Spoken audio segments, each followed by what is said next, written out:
બલદાણા હાર્દિક પટેલની સભામાં હાર્દિકને માર્યો ફડાકો। ચાલુ હાર્દિકના ભાષણ સમયે કોઈ અમદાવાદ આવેલ અજાણ્યો વ્યક્તિ સ્ટેજ ઉપર હાર્દિક પટેલને ફડાકો મારતા અફરાતફરી। બલદાણા ગામની મહિલાઓ સહિત હાર્દિકને લાફો માર્યાથી આક્રોશમાં।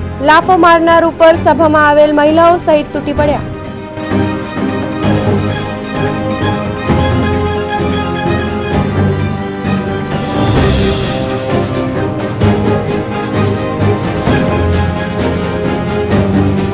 સુરેન્દ્રનગર બલદાણા હાર્દિક પટેલની સભામાં હાર્દિકને માર્યો ફડાકો। ચાલુ હાર્દિકના ભાષણ સમયે કોઈ અમદાવાદ આવેલ અજાણ્યો વ્યક્તિ સ્ટેજ ઉપર હાર્દિક પટેલને ફડાકો મારતા અફરાતફરી। બલદાણા ગામની મહિલાઓ સહિત હાર્દિકને લાફો માર્યાથી આક્રોશમાં। લાફો મારનાર ઉપર સભામાં આવેલ મહિલાઓ સહિત તૂટી પડ્યા। દરેક ભાજપના લોકો નથી ઈચ્છતા ગુજરાતની અંદર 25 વર્ષનો યુવાન ભાજપ સામે બોલે, લોકોને મળે, અને મને એવું લાગે છે કે ભાજપવાળા મારી હત્યા કરવાનું કાવતરા સાથે આવા લોકોને મોકલી રહ્યા છે।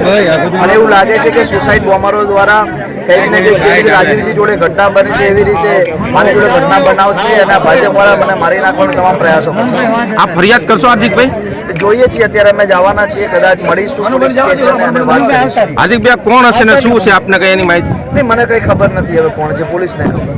લોકો હાર્દિકને ડરાવવા માટે, હાર્દિકને ધમકાવવા માટે, હાર્દિક જે રીતે ગામડે ગામડે ફરીને હજારો લોકોને મળી ગયો છે, તો હાર્દિક મરી જાય, હાર્દિકને મારી નાખવા માટે ભાજપ બધા પ્રયાસો કરી રહી છે।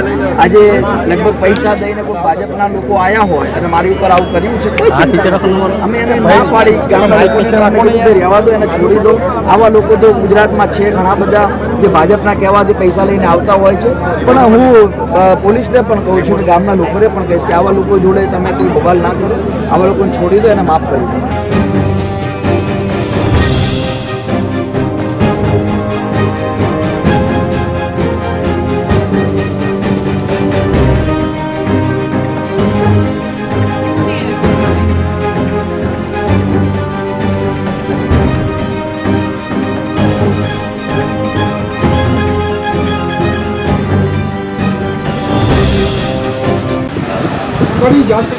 કોને મોકલા હતા તમે?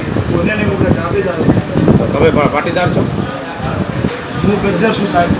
તો હુમલો કરવાનું કારણ શું? બાકી છે ના પડે તું પૂછ્યા પછી